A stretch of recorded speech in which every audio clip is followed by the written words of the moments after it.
machine où quand tu veux vendre tes bijoux au poids, tu vas mettre tes bijoux dans un robot qui va, avec un spectromètre, déterminer le titre de l'or et puis te faire une proposition. On s'est aussi formé à la taille de pierre, on est parti faire des formations dans le Lot, de lapidaire. On est vraiment rentré dans le sujet, quoi. C'est la perte la plus importante de l'histoire de l'or, je crois, ou en tout cas depuis 50 ans ou 52 ans, quelque chose comme ça, qu'il y a eu après l'Iran. Si c'est un marchand d'or et qui fait de l'épicerie, il va prendre le bijou et il va avoir deux réflexes. Ou alors il pose sur la balance pour savoir quel est son gain potentiel si c'est du 18 carats, ou il va carrément commencer à gratter sur la pierre de touche pour essayer de connaître la teneur en or de ton bijou et faire son tri. On peut pas trop déléguer, en tout cas c'est compliqué de déléguer parce que déjà dans notre métier il y a une très forte notion d'expertise et par définition l'expertise ça se délègue pas. Il faut que tu aies une confiance aveugle en la personne que tu recrutes parce qu'on passe quand même toutes nos journées à manipuler des objets qui valent beaucoup d'argent. Et c'est pour ça d'ailleurs je pense que la plupart des marchands travaillent en famille. Je pose tout de suite la question, je dis mais alors comment est-ce que vous avez un diamant comme ça? Ça appartenait à qui? À votre grand-mère? Ah non, je l'ai trouvé dans la forêt.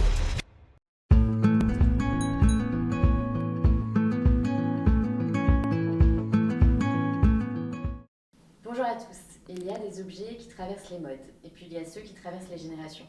Un bijou ancien, ce n'est pas seulement de l'or ou des pierres précieuses, c'est une mémoire, une émotion qui parfois devient aussi un investissement. Depuis quelques années, alors que les marchés tankent, que l'inflation revient et que les actifs tangibles reprennent de la valeur, certains regardent de nouveau vers les métaux précieux, vers l'or, vers les bijoux anciens, vers ce luxe discret qui peut se porter autant qu'il peut se conserver. Mais comment évalue-t-on réellement un bijou? Pourquoi certaines pièces prennent-elles énormément de valeur? Peut-on investir intelligemment dans les bijoux comme on investirait dans l'art ou dans le vin? Et surtout, qu'est-ce que notre rapport aux bijoux raconte de notre rapport à l'argent? Pour en parler aujourd'hui dans Argent Compté, je reçois un couple d'entrepreneurs qui a remis le bijou ancien au goût du jour avec une approche à la fois patrimoniale, esthétique et très contemporaine. Emmanuel Lévy et Eva Benharoun sont les fondateurs de Sapir, une maison spécialisée dans l'achat et la revente de bijoux anciens et vintage. Avec eux, on va parler d'or, de rareté, de transmission, de désir, mais aussi de spéculation, de marché secondaire et de manière dont certains bijoux deviennent aujourd'hui de véritables actifs. Bienvenue dans Argent Compté. Merci beaucoup. Merci pour cette introduction, bienvenue. Merci. Je suis trop contente de vous avoir dans le podcast ce matin. Moi, j'ai la chance de connaître Eva et Manu à titre perso. Je ne suis pas la plus grosse cliente. Ça viendra, on a confiance, on sait. Voilà, exactement. J'essaye de... Donc, je le précise avant que tout le monde se pointe chez moi et bijoux. Je suis hyper heureuse de vous avoir parce que là, donc, on fait une série dans le podcast sur les métaux précieux. Donc, on va parler... bien sûr, on a un épisode dédié à l'or, il va y avoir un épisode dédié aux matières premières, mais en tant que vraiment valeur à travers détention d'actions, etc. Mais j'avais hyper envie de traiter du sujet des bijoux aussi, parce que on sent que c'est devenu normal déjà de vendre ses bijoux, et c'est devenu presque normal d'acheter en seconde main des très belles pièces. Mais avant qu'on se lance là-dedans, est-ce que je peux vous demander de vous présenter tous les deux? Oui, je m'appelle Emmanuel Lévy. J'ai un parcours scolaire assez classique. J'ai fait une école de commerce et des études d'histoire de l'art en même temps. Et puis après... C'est classique, hein? Ouais, c'est vrai.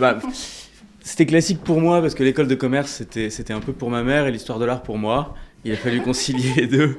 Pensez-on en directement dans la relation avec la mère de Manu. Non, c'était... Effectivement, on a fait une école de commerce pour assurer les bases et aussi pour se rassurer. D'accord. Parce que je crois que j'ai su assez vite que j'allais travailler dans les antiquités, c'était quelque chose d'ancré fort chez moi. Et donc bon, on a fait ça pour être sûr qu'on allait trouver un travail, avoir de quoi manger, rassurer les parents, enfin voilà, répondre à tout ça. Et du coup, dès que j'ai eu un appartement, après ce parcours universitaire, là j'ai un appartement et une occasion de partir, j'ai fui, donc du conseil. Je pense pas qu'on puisse appeler ça autrement, c'était vraiment une fuite. Je sais pas si c'est une fuite en avant ou pas, mais une fuite, c'est certain. J'avais déjà travaillé en salle des ventes quand j'avais une vingtaine d'années. J'ai recontacté les personnes avec qui j'ai bossé. Qui m'ont dit bien sûr, viens faire un stage, tu vas voir, c'est super. Et j'ai travaillé avec un commissaire-priseur qui s'appelle Enora Alix, qui est sa petite notoriété aujourd'hui parce qu'elle fait affaires conclues. Ah mais oui, je connais ce nom. Ouais. D'accord. Et donc, j'ai travaillé avec elle l'année où où Warner a lancé Affaires conclues. Ok. Et ouais, elle m'a appris le métier. Ok. Aussi bien dans la relation qu'il fallait développer avec les gens, la proximité, la confiance qu'il fallait développer, que l'amour des objets et particulièrement l'amour du bijou qu'elle m'a transmis. Voilà. Donc, fort de ça, j'ai créé Sapir 1 an après avoir quitté le conseil. Et c'était il y a bientôt 10 ans maintenant. C'est marrant, c'est que j'étais pas du tout au courant de cette partie-là de ton parcours. C'est vrai. Non, mais ça fait vachement de sens, tu vois. Ouais. Après coup, tu comprends la naissance de Sapir et de ce que vous faites tous les deux aujourd'hui. J'avais lu que tu avais une formation en histoire de l'art et c'est une formation de diamantaire. Oui, alors, Alors, j'ai fait la formation de diamantaire quand on a commencé l'entreprise, Ok. quasiment un an et demi après. Et puis, on a été à l'école Boulle avec Eva. Donc, on s'est formé à la gémologie. On a aussi étudié la joaillerie, on va dire très sommairement. Oui, donc mais vous avez il y a une vraie dimension artistique dans la formation qu'on a. Ouais. Parce qu'on a des parcours très similaires d'un point de vue école de commerce. Toi, Eva, t'as fait Dauphine. Ouais, alors moi je viens pas du tout, j'étais pas du tout destinée moi à travailler dans le milieu du bijou ancien, parce que j'ai fait un master de mathématiques à Paris Dauphine. Oui, Eva, elle a fait Dauphine compliquée. Moi, j'ai fait Dauphine gestion. T'étais à Dauphine aussi. Mais faut le dire, voilà, les vrais savent. Ouais. On appelait ça masse, nous, mais je crois que ça a changé maintenant, c'est des trucs genre je crois que ça a changé MI, 3 ou 4 fois, 2E, je sais pas quoi, ouais, ils changent régulièrement. C'est ça. Ouais, j'ai pas trop suivi. Voilà. Ensuite, j'ai fait l'ESSEC. Ensuite, j'ai travaillé en start-up. Je me suis pas trop plu dans l'univers de la start-up. Ouais, C'est peut-être parce que je connaissais pas Anaxago à l'époque, je ne sais pas. exactement, excellente réponse. Voilà. Je me suis un peu perdue. J'ai quitté le monde de la start-up et j'avais mon petit ami de l'époque qui m'a proposé du coup de le suivre pendant qu'il faisait voilà. T'imagines le malaise. Celui qui était mon petit ami à l'époque. Donc il m'a proposé de le suivre quelques semaines à Anvers. Ok. Pour l'accompagner juste pendant qu'il faisait sa formation. Et en fait, la petite histoire, c'est que j'ai commencé par l'aider à faire une facture. Et en fait, j'ai jamais arrêté de travailler avec lui.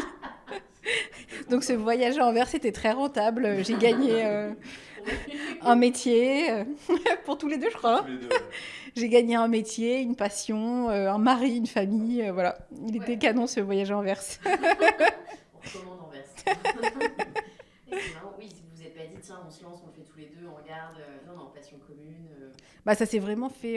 Je pense, Manu était persuadé qu'il allait de toute façon évoluer dans le milieu des antiquités. Je pense qu'au départ, il n'était pas forcément sûr et certain d'évoluer dans le monde du bijou ancien, mais en fait, c'est très vite venu comme une évidence, quoi. Et on s'est vachement formés ensemble. Donc il en a parlé, mais on a fait donc une formation à l'école Boulle. On a fait les cours du soir pendant 3 ans pour les pierres de couleur. Ah ouais. Ouais, d'ailleurs, assez rigolo, on a recroisé notre prof hier midi, mais genre par le plus grand des hasards. Donc c'est marrant, on s'est formé au dessin de bijoux. Ah oui, le fameux, celui qu'on fait sur les papiers gris, là. Avec Ouais, la exactement. gouache. Ouais. Voilà, donc on a essayé de se former à ça, parce que c'est important aussi quand on achète un bijou, nous, de comprendre en fait quelle est la structure d'un bijou, est-ce qu'on peut le restaurer, comment c'est fait, est-ce qu'il est en bon état ou pas. On s'est aussi formé à la taille de pierre, on est parti faire des formations dans le Lot. De lapidaire. Les pierres précieuses. Oui, ça, on en avait parlé. Ouais. Incroyable. Voilà, donc on est vraiment rentré dans le sujet, quoi. Ah oui, donc vous avez une grosse maîtrise quand même de tout l'artisanat aussi. Bah, je pense que c'est hyper important en fait. Tu peux pas y arriver sans. Parce que t'as pas l'œil. Bah, quand tu achètes un bijou, par exemple, si ton bijou est cassé, Mhm. bah, tu es bien obligé de le savoir et tu es obligé de savoir si tu peux le restaurer ou pas, parce que ça influe aussi beaucoup ton prix d'achat. Ça va te coûter. Ouais, exactement. Ouais. Et toi, je me posais juste la question, Manu, sur la partie antiquité. C'était une passion, c'était familial. T'as toujours beaucoup fait ça. C'est un truc qui t'intéressait toi. Non, je crois que j'ai un peu ciré les bancs des musées étant plus jeune. Ouais. J'ai des grands-parents qui m'ont transmis ça. Tous les mercredis, aller dans les musées, voir les choses, aiguiser son œil. Ok. Et puis j'ai toujours aimé l'odeur des vieilles choses. Quand on rentre dans des maisons et que ça a une odeur, voilà. Ouais, une présence quoi. Ça fait C'est une vraiment- histoire. Ouais, exactement. Je crois que ça m'a toujours attiré. Et Je savais. tu sais, pour la petite anecdote, quand on s'est rencontrés pour la première fois, Ouais. il m'a raconté que sa grand-mère, elle venait de se faire cambrioler. Mais que c'était pas très grave et qu'il irait en maison de vente aux enchères pour acheter les objets qui manquaient. Et quand je suis sortie, j'ai appelé mes copines et j'ai dit c'est un gros mythomane. Le type que j'ai rencontré ce soir.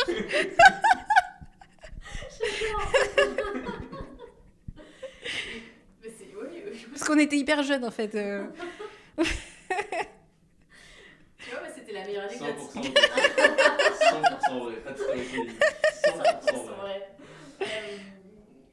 Donc, on s'était dit, est-ce qu'il y avait des petites anecdotes qui vous avaient marqué à travers depuis que vous avez lancé Sapir, donc ça fait une petite dizaine d'années? Oui. On a des dizaines d'anecdotes. Mais ouais, il faut choisir. Des centaines. Ouais. On a une anecdote par semaine, une anecdote forte par semaine. Ouais. On rencontre beaucoup de monde, aussi bien des marchands que des privés, des particuliers qui vendent des écrins. On a des anecdotes bizarres, des anecdotes qui font rêver. On va raconter une anecdote qui fait rêver. Merci. On a été, quand on commençait, donc quand on commençait avec Eva, on se déplaçait beaucoup. Maintenant, on a malheureusement beaucoup moins le temps. Et donc, on a... heureusement. Donc, moi, je conduis pas. Donc, on est parti avec Eva et on a fait... J'ai pas vraiment le permis, non. Il se refuse à moi. Depuis bientôt 40 ans maintenant. Et donc, Eva, on va ensemble à une petite heure et demie de Paris, comme ça, derrière Fontainebleau. On arrive dans un petit château et on fait une expertise, un très bel écrin ancien, avec des pièces 18e, on est très heureux. Et effectivement, jolis bijoux, on voit de jolies choses, bon, content. Et à la fin, avant de partir, Anne a dit, bon, jetez quand même un coup d'œil aux bijoux fantaisie, je sais que c'est pas votre truc, mais bon, regardez. Et on ouvre la boîte de bijoux fantaisie et les 3 premières bagues devant, c'est 3 bagues de Suzanne Belperron, qui est la créatrice du XXe siècle, hyper recherchée. Nous, évidemment, on se met à sourire, on souffle. Moi, je me rappelle, on est parti en fou rire. En fou rire. Trop beau pour être vrai. Exactement, un rêve. Et donc... Tu allais faire semblant dans ces moments-là, parce que non, oui, bah, sympa la fantaisie. Très joli, 50 balles. Non.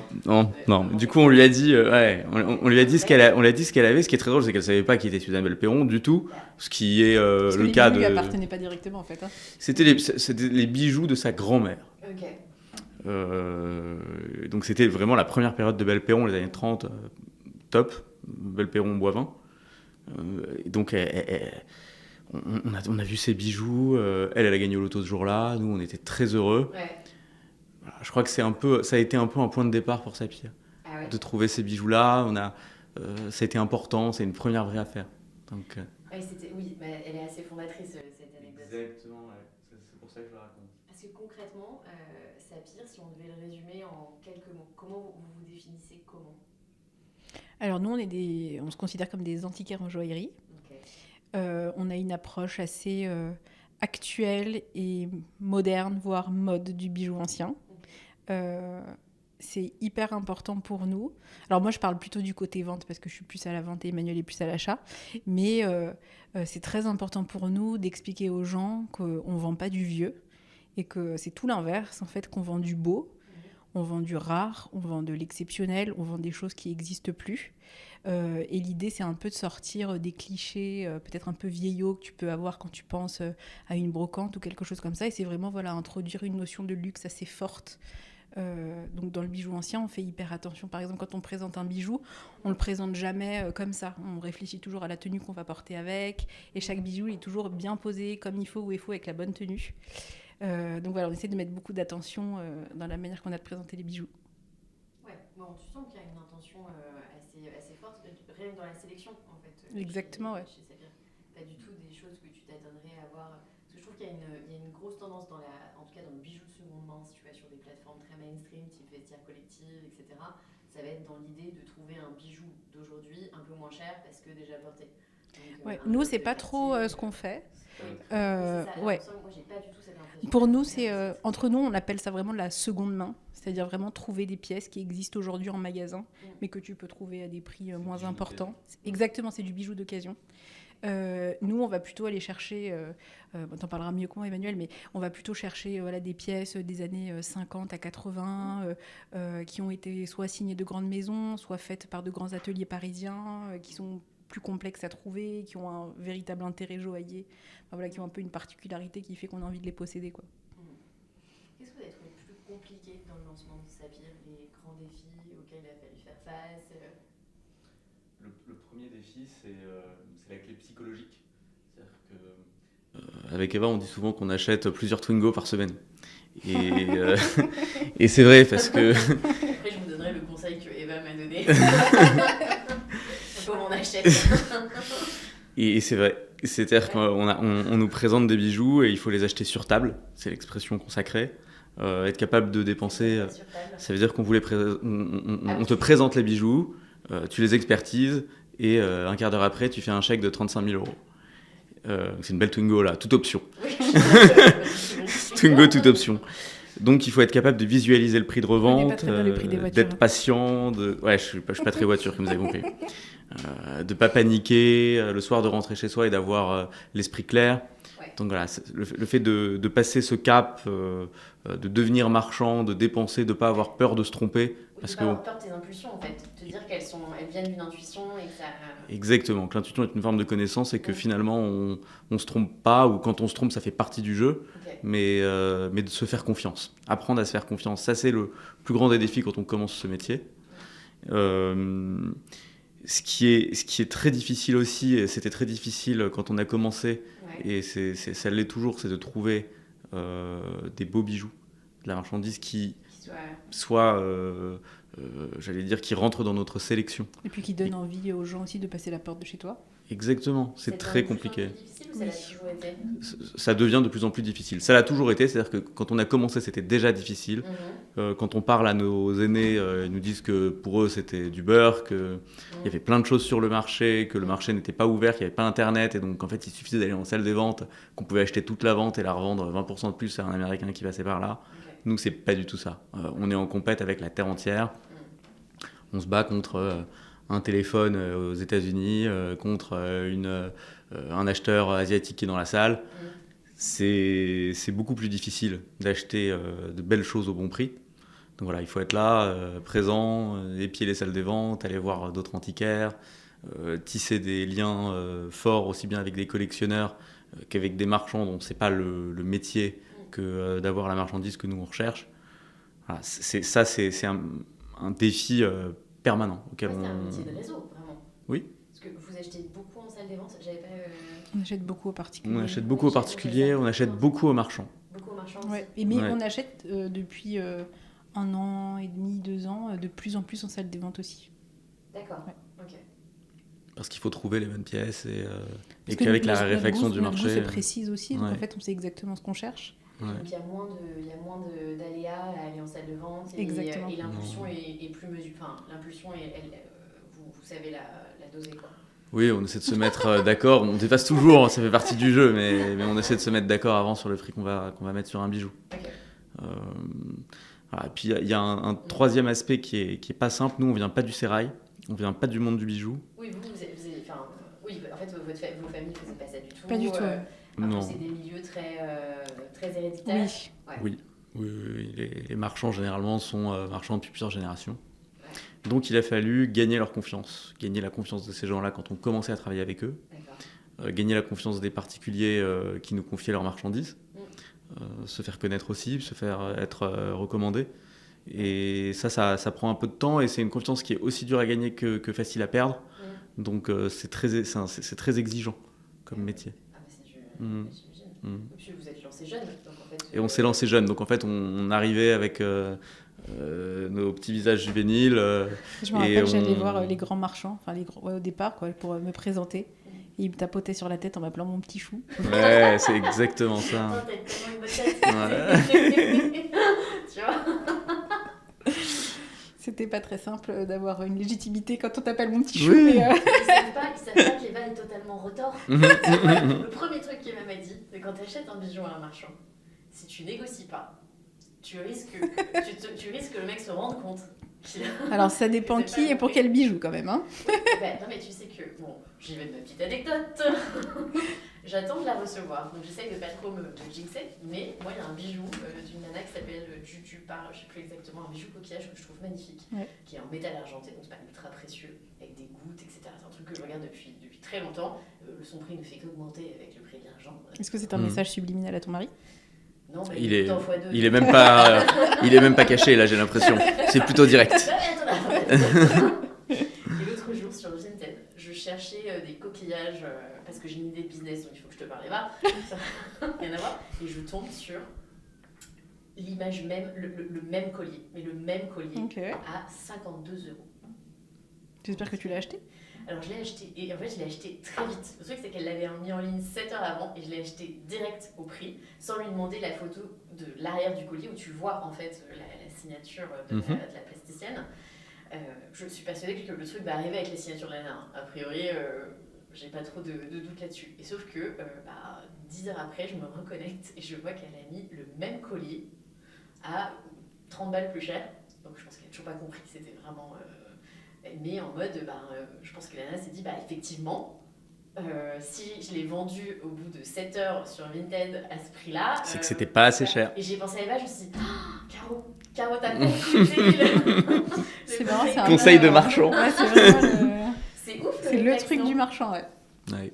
Bon, j'ai retourné le truc, je lui ai fait comprendre que j'avais compris, et elle m'a envoyé le colis, j'attends de recevoir. Ah d'accord, c'est vrai que t'es là que tu vas quand même le recevoir. J'ai fait genre, je vous avais mis un deuxième colis, faites plaisir à ma sœur. je me suis dit, voilà, donc Eva, c'est un petit chou, mais elle est un peu retors. Qu'est-ce que t'as trouvé dur, toi, dans ta vie ? Parce que t'es pas du même côté... Ouais. Alors, je pense qu'on fait face à une difficulté un peu compliquée à gérer au quotidien. C'est que on fait tous les métiers du monde et on a beaucoup de mal à déléguer des tâches. Donc quand je dis qu'on fait tous les métiers du monde, c'est un peu comme tous les entrepreneurs, j'en ai conscience. Mais on fait quand même beaucoup de métiers techniques parce qu'en fait, on doit être pro de l'expertise de bijoux, de la restauration de bijoux, de la mise en vente, de la vente, de la comptabilité qui est hyper compliquée pour tous les objets de seconde main. Et on ne peut pas trop déléguer, enfin, en tout cas c'est compliqué de déléguer parce que déjà dans notre métier il y a une très forte notion d'expertise et par définition l'expertise ça ne se délègue pas. Oui, compliqué quoi. Tu n'as pas envie de te retrouver avec un truc mal... tu ne peux pas quoi. Tu prends trop de risques. Ensuite il faut que tu aies une confiance aveugle en la personne que tu recrutes parce qu'on passe quand même toutes nos journées à manipuler des objets qui valent beaucoup d'argent et les erreurs coûtent très cher. On a déjà eu des salariés qui ont fait des erreurs assez importantes, qui nous ont fait perdre de l'argent. Donc c'est pas grave, on les assume, etc. Mais c'est compliqué. Donc en fait, on doit être tout le temps, sans cesse, à fond sur tous les sujets. Honnêtement, on a peu d'aide. Et c'est pour ça d'ailleurs, je pense que la plupart des marchands travaillent en famille. Voilà. Oui, alors, je sais pas si tu as travaillé en famille, je sais pas si ça te garde des erreurs. Alors, j'ai envie de te dire, tu as peut-être plus tendance à les pardonner. Oui. Et puis tu résous le problème de la confiance. Ouais. Oui, non, alors ça je suis d'accord. Normalement, tu résous bien le problème de la confiance. Ouais. C'est vrai que j'étais hyper surprise de voir votre apprenti dans les bureaux l'autre jour. Je pensais qu'il y avait 2 bureaux séparés. Ah, c'est-à-dire qu'on n'avait pas tout l'espace, que c'était deux... Ah non, je pensais que si vous aviez des apprentis, en fait, ils n'étaient jamais au contact des pièces, en tout cas, ils ne travaillaient pas dans l'espace des pièces, etc. En fait, ouais.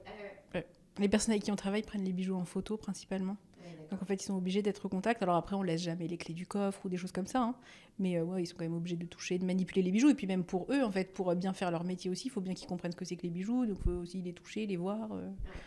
Donc... Mais il y a des clauses particulières qui existent dans les contrats de travail quand tu travailles sur des bijoux comme ça, non ? Non, et puis on ne peut pas les responsabiliser non plus. Ce serait trop de pression. Donc c'est plus de la confiance. Exactement. Voilà. Et donc... Attends, j'adore, je vais marquer erreur de 30 grammes dans la marge là. Très très envie de comprendre cette erreur. En fait, y a eu une erreur sur le poids qui a été faite sur une montre. Et en fait, il existe plusieurs modèles de cette montre. Et donc, on l'a pricé comme un petit modèle. Et c'était le grand. Voilà. 4 000 €, c'est la différence. Et donc, vous l'avez vendu Ouais. Après, en soi... Si elle se reconnaît, la personne, je crois qu'elle est près de Montpellier, non ? Je sais plus, mais voilà. Si vous avez acheté une montre Piaget chez nous, vous êtes très chanceuse. C'est rigolo. Pardon, c'est assez rigolo. Bon, 2 ans plus tard, on en rit. Oui, on en rit. Ouais. Sur le Ça a pris 2 ans. Bon, après, la bonne nouvelle aussi, c'est que voilà, c'est des erreurs qui arrivent quasiment jamais. Hein. Non, voilà. j'imagine. On n'a pas tous les jours des anecdotes comme ça à raconter, bien heureusement. Mais voilà, bon, c'est juste pour dire que voilà, c'est compliqué. En plus, on avait délégué vraiment, c'était juste la partie. Il fallait juste prendre les mesures, le poids. C'est vraiment une toute petite partie quoi, qu'on avait déléguée. Mais bon. Il faut un savoir encyclopédique quand même. Oui. C'est dingue. Oui, il faut un savoir encyclopédique, mais on est quand même bien aidé aujourd'hui. Ce qu'il faut faire, c'est avoir les réflexes du marchand. Donc il y a un certain nombre de choses, on va peut-être parler après, mais on est quand même bien aidé. On a beaucoup plus de docs que nos aînés. On a accès à beaucoup plus de choses sur Internet. On peut. Demain, t'auras l'IA. Demain, j'aurai l'IA. Alors l'IA fonctionne déjà assez bien pour les modèles classiques, on va dire, pour les bijoux de série. Ce qui est très complexe pour l'IA, c'est de zoomer une pierre et de savoir quelle est sa qualité, quelle est sa provenance. Ça, on n'y est pas. Mais oui, on y sera. Alors, pas avec une IA toute simple où on envoie une photo, ça jamais. Mais je pense qu'on pourra mettre un bijou exactement qui pourront les manipuler. Je sais qu'en Chine, il y a déjà des robots IA qui vont... Donc en fait, tu prends tes bijoux, quand tu veux vendre tes bijoux au poids, tu vas mettre tes bijoux dans un robot qui va, avec un spectromètre, déterminer le titre de l'or et puis te faire une proposition. Puis après, tu peux l'accepter. Si tu l'acceptes, on te fait directement un virement sur ton WeChat. Et sinon, tu peux récupérer tes bijoux. Ça, c'est bon. Alors après, en termes de réglementation en France, c'est absolument impossible. Mais on voit les prémices de ce que peut faire la robotisation couplée à l'intelligence artificielle. Ouais, ça va encore plus fluidifier le marché, quoi. Pourquoi est-ce que Saphir se différencie d'autres antiquaires ou bijoutiers classiques aujourd'hui ? Alors, je pense on se distingue des autres antiquaires un peu avec l'image qu'on essaye d'avoir, avec voilà, une image un peu, je l'ai déjà un peu expliqué tout à l'heure, mais une image un peu travaillée, des tenues qui vont toujours avec le bijou, des choses comme ça. Peut-être aussi, on essaye un peu de se distinguer aussi dans l'expérience client. Dans le sens où on essaye d'avoir toujours une expérience ultra personnalisée. On n'a pas de bijoux en boutique, quasiment pas. On met quasiment rien parce que tout le monde ne cherche pas tout en fait. Et en fait, on attend que le client en face nous explique un peu ce qu'il cherche et nous, on lui fait une sélection personnalisée en fonction des goûts, des envies. Et c'est rigolo parce qu'ils viennent souvent pour une pièce et ils peuvent... ça leur arrive très régulièrement en fait, de partir sur la pièce d'à côté, mais qu'il y a quand même beaucoup de similitudes avec la pièce qu'ils avaient vue au départ. On essaye aussi d'avoir une ambiance assez chaleureuse quand on reçoit nos clients, parce qu'on a l'impression de partager une expérience ensemble. Parce que nous, on leur vend une partie de notre vie, eux, ils achètent aussi un nouveau morceau qu'ils vont porter, un nouveau bijou qu'ils vont vraiment porter au quotidien. Donc il y a une ambiance assez familiale en fait chez nous, qu'on essaye de... Normalement, tu es soit chez un antiquaire un peu bourru, pas forcément sympathique, moi c'est comme ça que je l'imagine.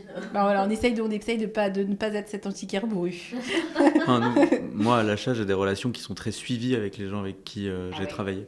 C'est des relations qui sont amicales, parce que quand on t'ouvre cette porte-là et qu'on est prêt à te vendre une partie de ton histoire familiale, parce que c'est comme ça que la bijouterie est perçue, ensuite c'est difficile de ne pas développer des liens un peu à part avec la personne avec qui t'as fait affaire. Et j'ai régulièrement des gens avec qui j'ai fait affaire il y a quelques années et qui m'appellent simplement pour me demander des nouvelles, pour me souhaiter mon anniversaire. Tout le monde connaît le prénom de notre fils, c'est trop marrant. Tout le monde connaît le prénom de notre fils, c'est très drôle, c'est très drôle. Il y a une vraie proximité qui s'installe avec nos clients. Parce que je trouve que tu es dans des actifs très liés à l'affect aussi. Complètement, complètement. Faire confiance à quelqu'un pour vendre tes bijoux de famille. Puis j'imagine que c'est un métier qui fonctionne beaucoup sur recommandation aussi. Oui. En réalité, c'est-à-dire qu'une fois que tu as fait confiance à quelqu'un pour une succession ou un sujet, ou un sujet de revente de bijoux... les gens reviennent. Quand ça se passe bien, les gens reviennent, bien sûr. Tu vois pas toujours les meilleurs bijoux au début. Tu vois les petites choses, et puis en fait, en fonction de la manière dont tu traites l'information, ou dont tu gères la relation, tu vas voir autre chose. On va parfois te recommander à l'ami, à la famille, et c'est comme ça qu'on tisse des liens. Et que nous, c'est vraiment un métier de relation, effectivement, et de confiance.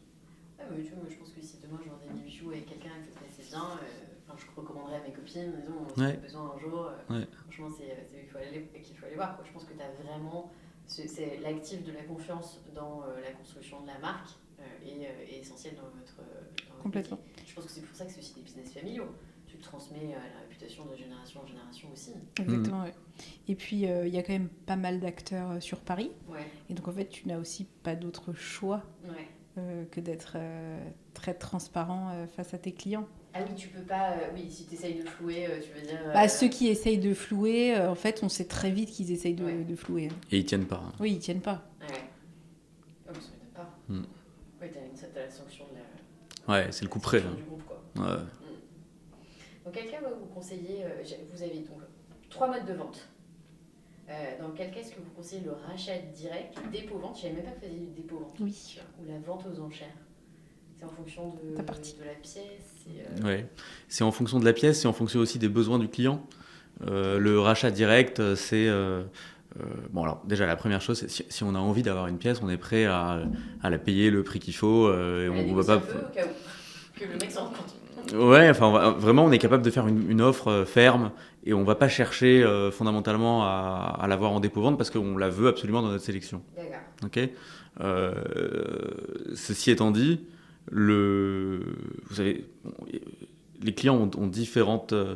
viennent chez nous, n'ont pas tous le même état d'esprit quand ils arrivent chez nous. Il y a des gens qui ont besoin d'argent tout de suite, qui ont besoin de réaliser, qui veulent que ça aille très vite, et d'autres qui veulent absolument en tirer le maximum. Le dépôt-vente permet de ne pas nous dépenser de l'argent tout de suite, de conserver notre trésorerie. Ça nous permet d'offrir des conditions qui sont un peu meilleures que l'achat direct. Donc voilà, la logique se fait comme ça. La vente aux enchères, c'est lié à l'objet d'une autre façon. La vente aux enchères, quand on a un objet qui est exceptionnel avec des prix qui sont élastiques, ça vaut le coup de le mettre en salle. Un truc exceptionnel qui peut voir son prix exploser en salle des ventes, ça se justifie. Il y a un autre cas, c'est le cas des familles qui se disputent et où la vente aux enchères fait office de juge de paix. Des gens qui ne peuvent pas faire confiance, qui ne sont pas d'accord sur le prix, qui vont toujours discuter en disant la personne à qui tu as décidé de vendre, c'est pas la bonne, je suis sûr que je peux mieux faire. Là, il ne faut vraiment pas essayer de rentrer là-dedans et la salle des ventes fait le travail.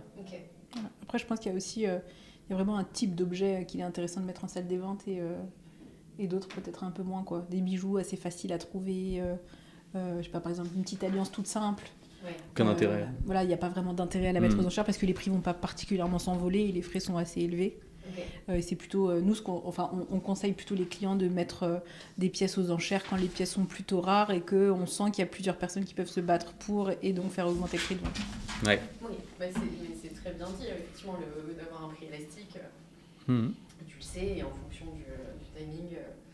Comment tu fixes un prix de rachat pour un bijou? J'imagine que c'est pas une Il y a un marché. de peser et de... Non, alors ça peut être une question de peser. Si on a un bijou qui est...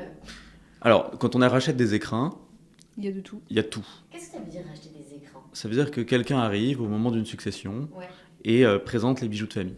D'accord, donc ça s'appelle acheter des écrins. Ouais, on rachète un écrin complet. Alors parfois il y a des gens qui veulent conserver telle ou telle pièce, hein, c'est pas marche ou crève. Mais on rachète 90% de ce qui est dans l'écrin. Et nous, quand on rachète un écrin, on va garder entre 20 et 30% des pièces. Pour les bons écrins. Pour les bons écrins. Donc, en fait, ce qu'on va être capable de faire, c'est séparer les bonnes pièces des mauvaises. Des mauvaises. De celles qui sont destinées à la fonte parce qu'elles sont plus au goût du jour, parce que les métaux précieux sont trop chers aujourd'hui et que c'est pas pertinent de vendre ça en tant que bijou. Exactement. Donc, à partir de là, nous, ce qu'on fait, c'est qu'on va donc fixer un prix de rachat en fonction du cours de l'or quand on est dans ce cas-là. Exactement comme un marchand d'or classique qu'on peut voir dans la rue. Ça, c'est des cas qui sont extrêmement simples. Et après, quand on veut racheter un bijou, là, il y a une cotation pour un bijou, il y a une valeur. Cette valeur, c'est une valeur de marché. Ça se détermine un peu comme... c'est la méthode des comparables. Donc, on va regarder un bijou similaire qui s'est vendu en salle des ventes. Salle des ventes... finalement, c'est un bon référentiel pour avoir une idée du prix. Le dernier prix en salle des ventes. Oui, voilà. Et t'estimes soit une décote, soit une surcote. Enfin, je sais pas si on dit une surcote, je suis pas sûre. Et puis on se forme aussi quotidiennement. Enfin, on fait de la veille quotidienne aussi sur les prix de Sur vente, tout ce qui passe en salle. ouais, tout ce qui passe Parce qu'on n'a en pas salle. toujours le bon objet, tu vois, exactement le même qui est passé. Donc il faut être capable de faire des liens. Oui, soit c'est De un dire artiste, soit c'est un style, soit c'est une tendance, un mouvement, enfin, ouais. Ouais, c'est-à-dire que, imaginons que tu es un bijou Cartier, qu'on te propose un bijou Cartier des années 70, donc tu es là, tu es très heureux, c'est exactement ce que tout le monde recherche en ce moment. Oui. Peut-être que tu n'auras pas exactement le même bijou, mais un bijou proche, avec un poids proche, des caractéristiques, un atelier, bon. Même si c'est pas exactement le même bijou, en fonction du prix adjugé, tu pourras extrapoler une valeur. Ok. Et là, tu dis les marges sur l'or pour fond sont très faibles. Oui, les marges pour l'or sont très faibles parce que l'or est pour nous un produit d'appel. Donc, qu'est-ce que ça veut dire ? C'est-à-dire que quand les gens viennent nous voir pour un écrin, ils ne connaissent pas le bijou. Quand on fond les bijoux, eux, ils ne connaissent pas le bijou. Okay. Et donc, la plupart du temps, les gens viennent avec une idée très simple, c'est quel est le prix de l'or 18 carats ? Oui, alors j'ai appris ça. Ouais. Différents... Alors, il y a... maintenant, des bonnes surprises. En ce moment, c'est plutôt des surprises. L'or n'a jamais été aussi cher. Enfin, bon, avec la guerre, c'est un peu fluctuant, mais globalement, on est sur des prix qui sont très importants. Donc, les marges sur l'or, c'est 8 à 10%. Okay. Et par contre, les marges sur le bijou, généralement, on tourne autour de 30%. Okay. Plus le bijou est cher, moins la marge est importante. Parce qu'on fonctionne en valeur absolue, en fait. Bête et méchant. C'est quoi ta méthode pour authentifier un bijou ancien ? Parce que, après, moi, ça vous s'était déjà arrivé de te planter ? Ah oui. Ah ouais ? Tu te dis, bien sûr. Ça, c'est un truc, j'allais dire un lit de Vautrin, rien à voir, mais on a parlé hier d'un miroir lit de Vautrin avec mon voisin. Je me suis déjà planté, on s'est tous plantés, hein. Celui qui se dit qu'il ne s'est pas planté ne le croit pas, c'est pas vrai, on se plante, j'achète tellement de bijoux. Je dois acheter 1000 à 1500 bijoux par an. Okay. Donc forcément là-dedans il y a des erreurs. Il y a des erreurs généralement, alors ça va pas être des erreurs d'époque. Je te l'avais dit. C'est pas son style, ça dépend des jours de la semaine. Ouais. Là, je sens son regard là, tu sais. C'est pas fondamentalement son style de me dire ça, elle est sympa, elle sait comme c'est dur d'acheter. Non, vraiment. C'est hyper compliqué. Non, pour authentifier un bijou, il y a un certain nombre de choses à prendre en compte. Bon, déjà, ce qu'il faut faire, c'est avoir les bons outils. Donc tu vas utiliser ta loupe. Et puis ensuite, tu vas utiliser un certain nombre d'outils gémologiques. Okay.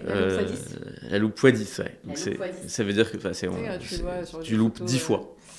Okay. Je sais pas si, je pense que les gens qui regardent sur YouTube voient, mais je suis hyper gênée parce qu'Eva elle est obsédée par la propreté des bijoux et donc je garde les mains sous la table. Sinon, en plus elle avait la loupe x10.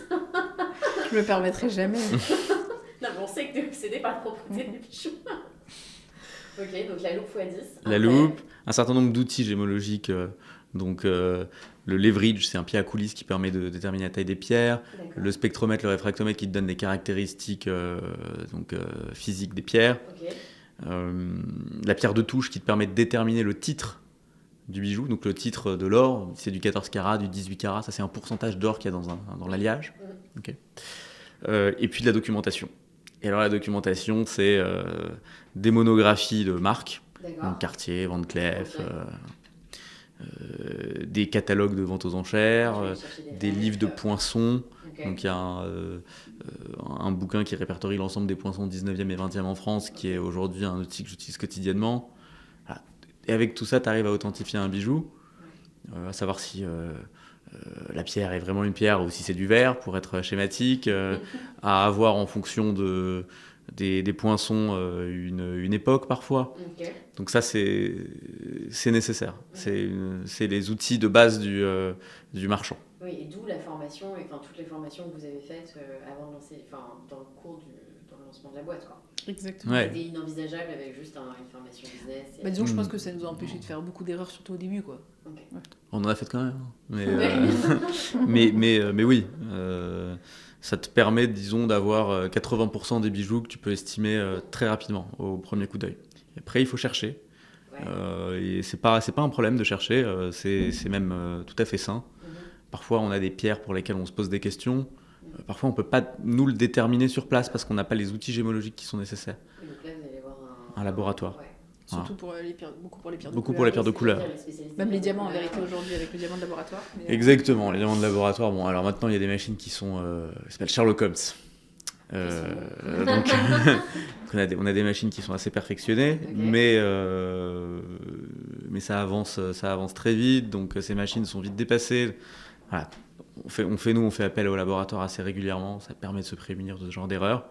Et puis ça permet aussi d'établir un climat de confiance, de savoir c'est un peu le contrôle technique, quoi.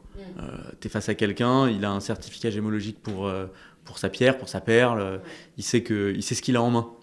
Et il fantasme pas sur le vieux bijou de mamie si en fait il a acheté une synthèse Verneuil au début du XXe siècle. On vendait pas des bijoux vieux. Certes, mais... On a tous entendu parler de la mauvaise surprise de la bague de fiançailles que tu revends après le divorce, et en fait, c'est un diamant. Ouais, il y a pas longtemps, tu te rappelles, on a eu un client qui était venu avec une bague Marguerite avec un rubis qu'il avait acheté à même un certain prix, presque 7 000 €, je crois, dans une bijouterie.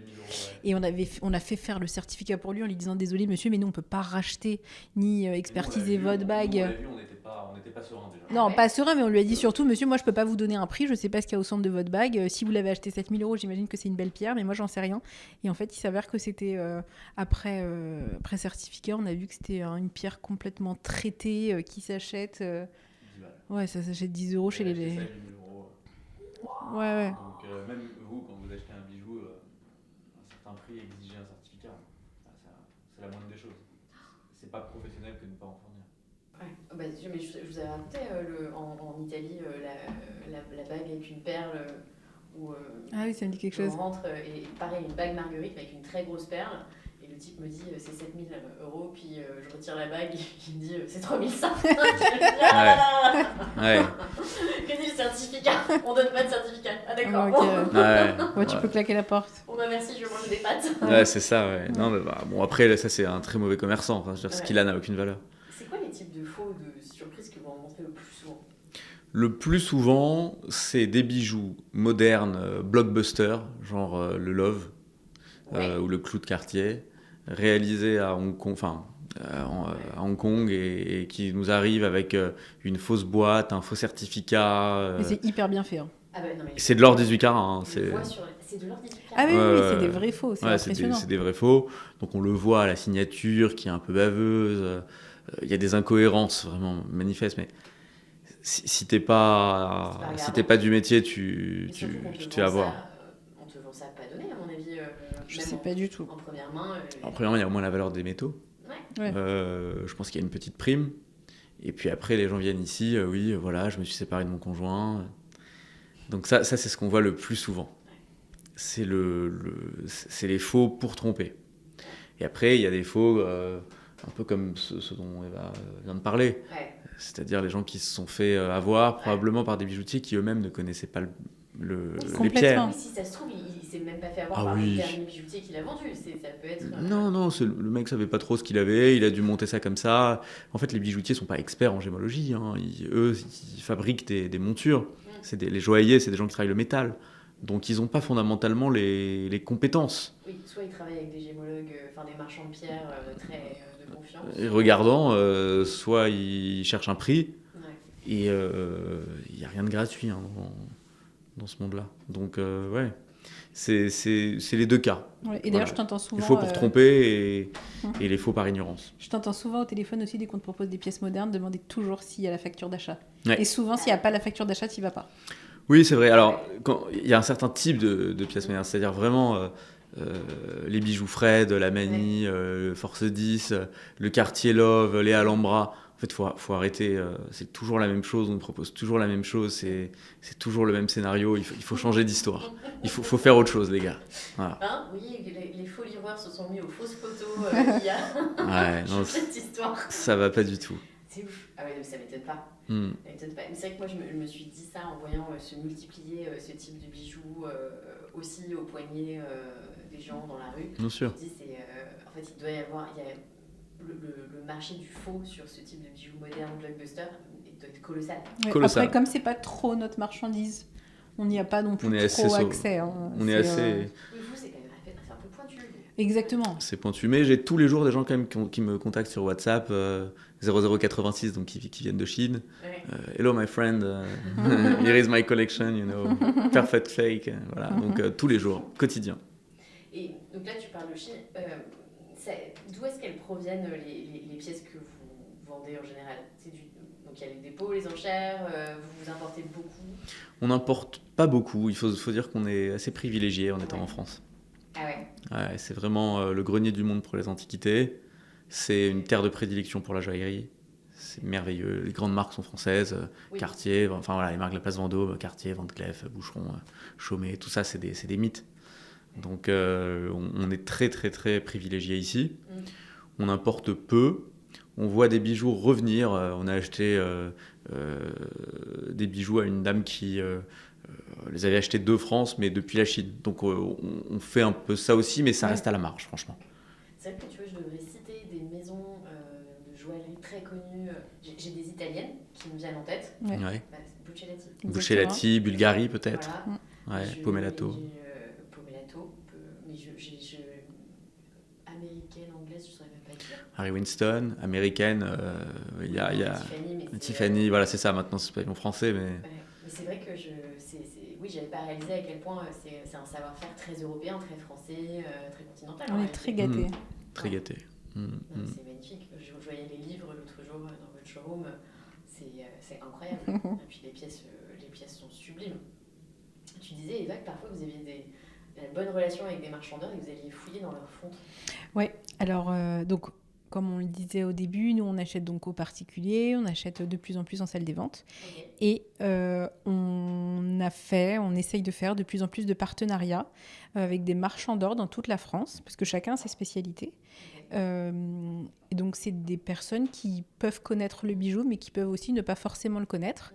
Et donc l'idée, c'est un peu d'aller fouiller dans leurs achats, dans des pièces qui s'apprêtent à fondre, pour leur dire, bah voilà, ça se fond pas, ça se garde, c'est un super bijou, tu peux le revendre beaucoup plus que le poids de l'or, et on le revend pour lui. Donc à titre d'exemple, il y a pas longtemps, on a juste sorti une chaîne comme ça. Bon, bah c'était la chaîne iconique d'un grand atelier parisien des années 70, ultra recherché. Et donc en fait... Oui, voilà. Et en fait, bah, tout le monde est gagnant parce qu'en fait, lui, il gagne plus d'argent que prévu parce qu'ils font pas son bijou. Nous, on est content parce qu'on a des nouvelles pièces. Et le client final, il est plus que ravi parce que il a accès à des pièces exceptionnelles qui sont pas fondues, quoi. Ouais. Voilà. Non, mais bien sûr. Mais c'est vrai que c'est notre expertise. C'est quoi les critères qui font la valeur d'un bijou ancien? Parce que tout à l'heure, on disait, bah, ça, par exemple, ce bijou, on va le fondre parce qu'il est plus dans l'air du temps, etc. Mais ça se trouve demain... Je ne sais pas pourquoi je pense à des bagues que moi je ferais fondre aujourd'hui. Ouais. Et peut-être que demain ce sera à la mode. Ouais, et il y a beaucoup de bijoux qui ont disparu comme ça. Okay. Après, nous, on essaie vraiment de fondre le moins possible. On fond le moins possible. Ouais. Et vous, ça n'a pas du tout l'air d'être... Ouais, on a nous, si on ne peut pas fondre, on ne fond pas. On fond pas. Ouais. On préfère même revendre à d'autres marchands qui sont spécialisés peut-être dans des plus petites marchandises ou des choses comme ça. Exactement, voilà, c'est ça. Mais non. En fait, si c'est pas cassé et qu'on trouve que ça a un intérêt joaillier, on ne fond jamais. Hein. Oui, en réalité, c'est Ouais.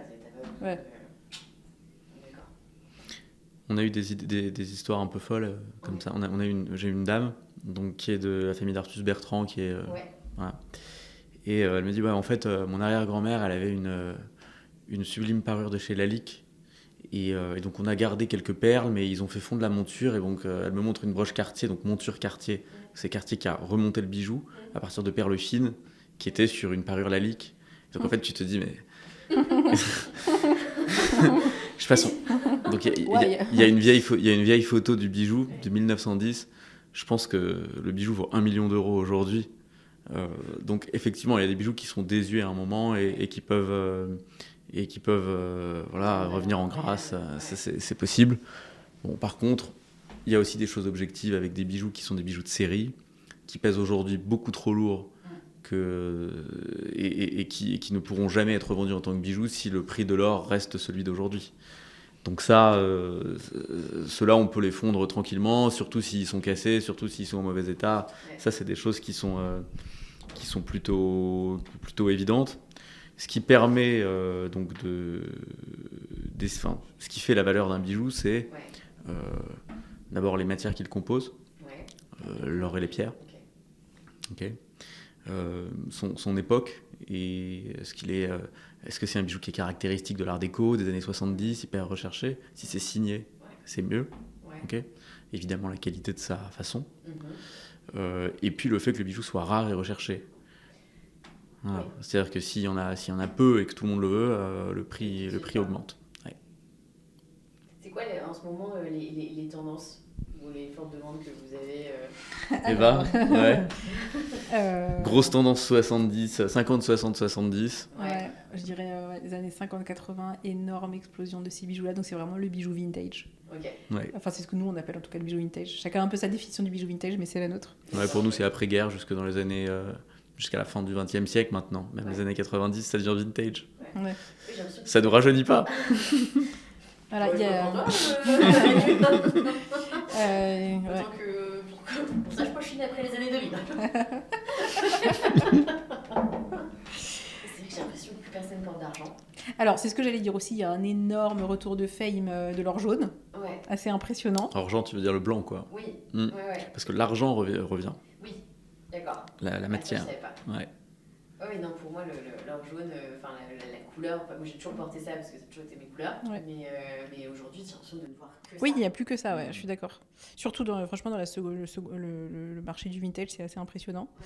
Il y a un énorme retour des broches, C'est où, ça ouais, notamment des broches animalières. On les recherche tous. Je pense que sur les 3 dernières semaines, j'ai dû recevoir 10 messages de machins qui me disent « Hello, Les broches. est-ce que tu as des broches animalières ?» J'en ai, mais je les garde. C'est drôle. Ouais. Et c'est rigolo parce que quand on a commencé, donc moi je découvrais un peu le monde du bijou ancien, et Manu il faisait des achats, il me posait des broches sur la table, il me disait bah vends-les. Et moi je regardais, mais qui va acheter une broche un jour dans sa vie? Donc voilà, moi j'ai bien changé depuis.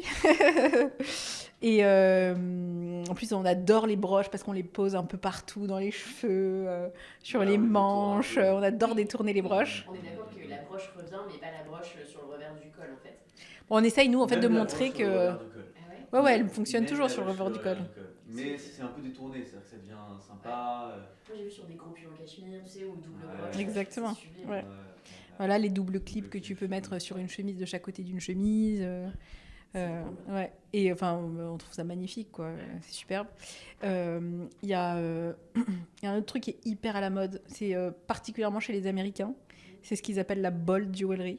Je sais pas trop quel est l'équivalent en français, mais ça veut dire un gros bijou qui se voit en or jaune, un peu massif, quoi. Voilà. Un dessin bien net, bien tranché. Ouais. Ok.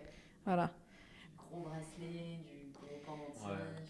Et je trouve que c'est exactement, ouais, c'est un statement piece. Et je trouve que c'est assez marrant parce que il y a quand même une différence énorme entre ce que tu peux voir dans les boutiques quand tu vas te balader dans des joailleries, je sais pas, même aux Galeries Lafayette, tu vas te balader et que tu vois en fait des toutes petites pièces toutes fines avec l'impression que les diamants volent sur ton doigt ou sur ton poignet.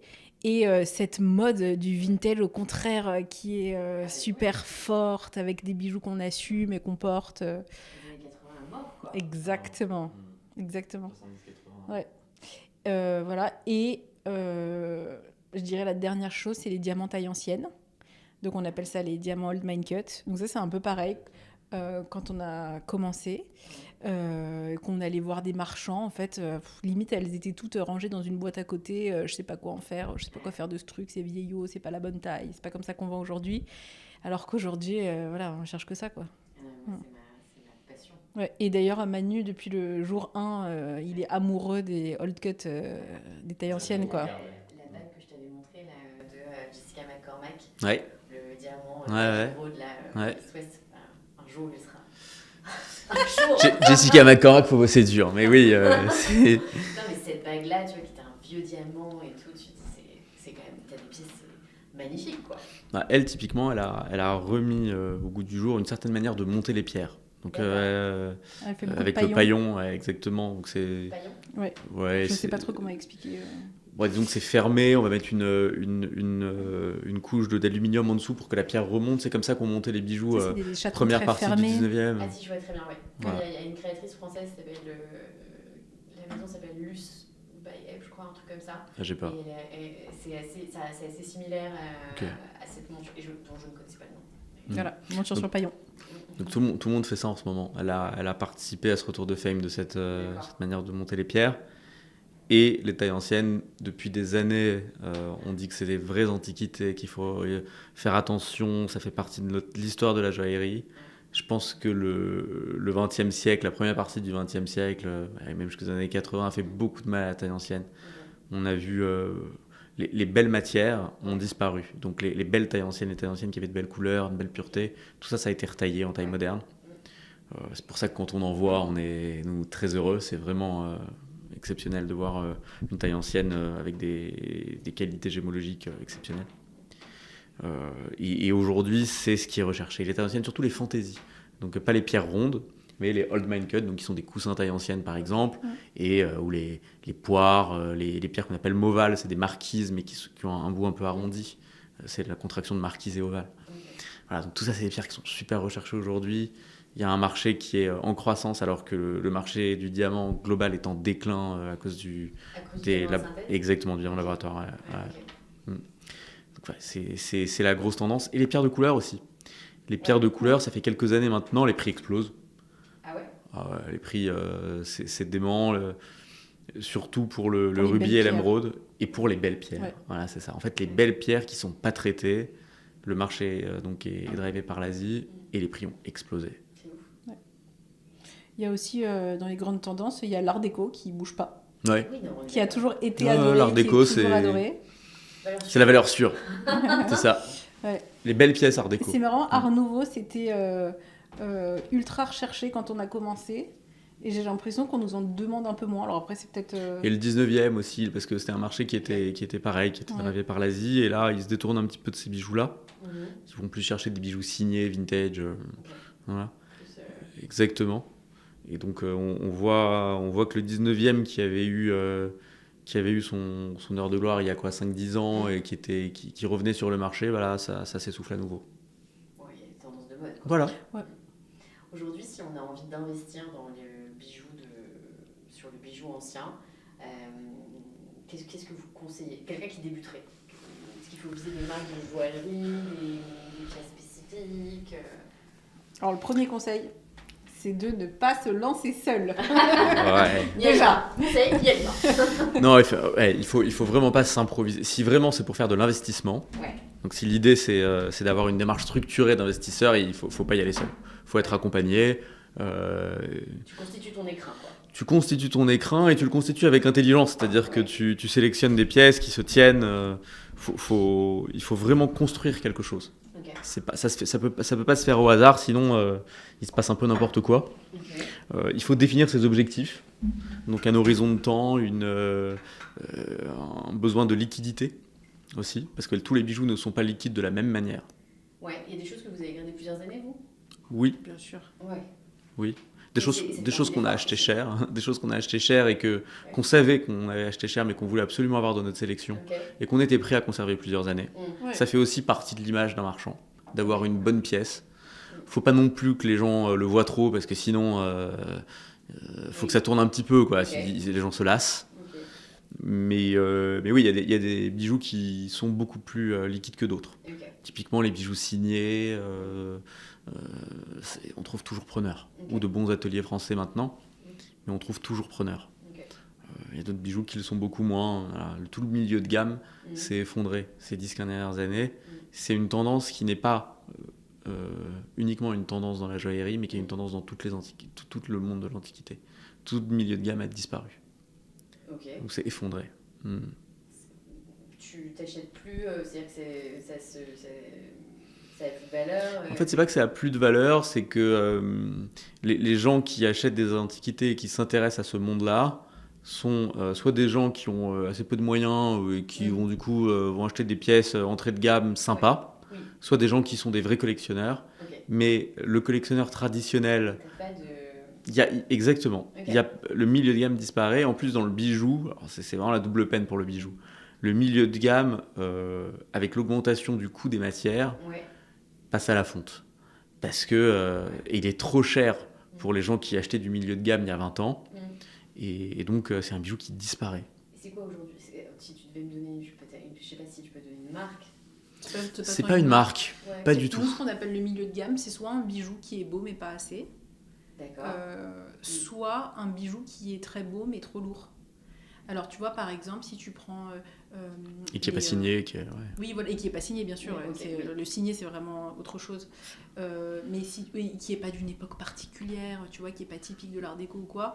Alors, par exemple, si tu prends je sais pas, un bracelet maille américaine assez classique, c'est quand même des pièces qui peuvent être lourdes. C'est des pièces que tu pouvais acheter il y a 5 ans. 1000 balles. Il y a 5 ans, même, il y a 5 ans, tu les achetais 1000, 1500 euros. Bon, bah, aujourd'hui, c'est des pièces que tu achètes entre 3 et 4000 euros, en fait. D'accord. Voilà. Et donc, en fait, c'est des pièces qui sont donc, du coup, souvent lourdes, trop cher. Ouais, trop cher pour vraiment plaire. Voilà. Exactement. Et en fait, au-delà d'un certain montant, je pense dans la tête des gens, ils préfèrent plutôt aller peut-être acheter une pièce signée ou quelque chose comme ça, plutôt que d'aller acheter une simple maille américaine, quoi. Oui, parce qu'à ce prix-là, aujourd'hui, tu vas avoir un truc un peu plus... soit un peu plus mode, sympa, quoi. Ouais. Un peu plus mode, un peu plus rien tout le temps, quoi. Ouais. Nous, on a plusieurs collectionneurs qui travaillent avec nous, qui sont des investisseurs. Hein. Ah oui, c'était ça ma question. Vous travaillez déjà avec des investisseurs? C'est un peu étalé, je crois. Ouais, on est un par boss, ça fait partie du jeu du podcast. Oui, on travaille déjà avec des investisseurs. Ouais. On a une personne avec qui on travaille depuis plusieurs années, presque le début, qui est une collectionneuse qui connaît très bien le monde du bijou. Ok.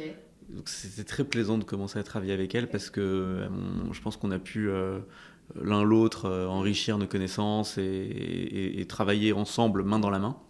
Donc elle, c'est quelqu'un qui a acheté des bijoux signés à l'époque où c'était possible et aujourd'hui, possible pour sa bourse, ou pour ce qu'elle veut mettre pour un bijou, parce qu'elle pourrait potentiellement, mais ça ne l'intéresse pas. Et aujourd'hui, elle achète des bijoux de grands ateliers français qui ne sont pas signés, des ateliers qui ont travaillé pour des marques. D'accord. Ou des marques un peu plus confidentielles.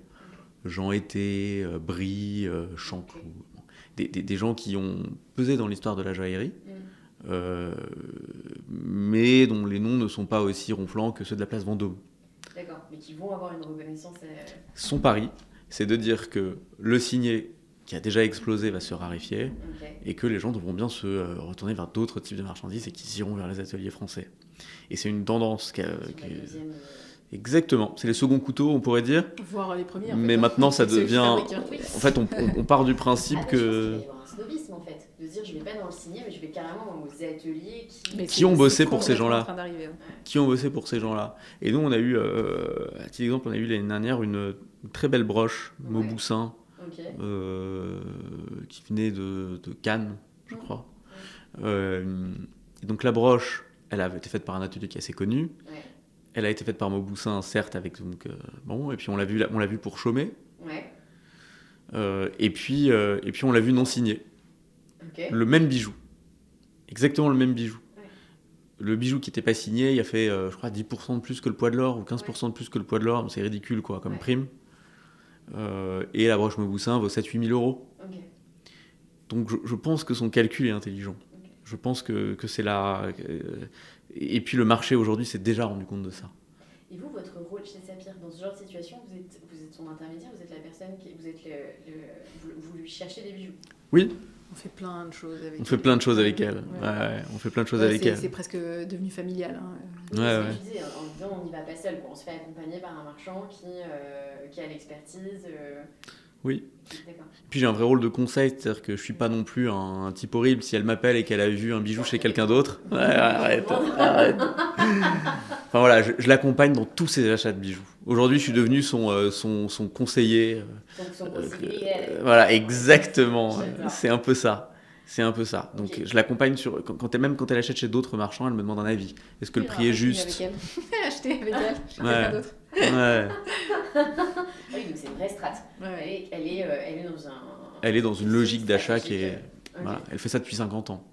Elle a un écran exceptionnel, merveilleux. Elle a réussi à acheter des choses... Est-ce qu'elle les porte? Oui. Ah oui. Elle les porte volontiers. Elle est adorable. Ah, c'est sympa. D'accord, donc en plus, c'est... Parce que moi, dans ces investissements-là, il y a toujours cette dimension de il faut que ça te plaise.